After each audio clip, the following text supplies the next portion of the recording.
اور ان اولیاء اللہ کا حال دیکھیں، فرماتی ہیں میں 10 سال اللہ کے خوف میں روئی، پھر اس کے بعد 10 سال میں اس کی ذات کی امید میں روئی، اس ذات سے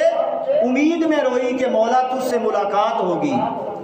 پھر اس کے بعد 10 سال اس کے شوق محبت میں روئی کہ مولا تیرا دیدار کب ہوگا، تیرا مکھڑا کب تکنے کو ملے گا، تو 30 سال اس طرح روئی۔ حضرت رابعہ بصری رضی اللہ تعالیٰ عنہ سجدے میں رو رہی تھی، سجدے سے جب سر اٹھایا تو اپنے قریب ایک بزرگ کو پایا، ایک بزرگ آپ کے پاس بیٹھے ہوئے تھے، اس وقت کے عارف وہ آپ کے پاس بیٹھے ہوئے تھے،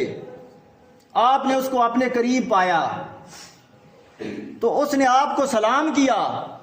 آپ نے اس کے سلام کا جواب دیا۔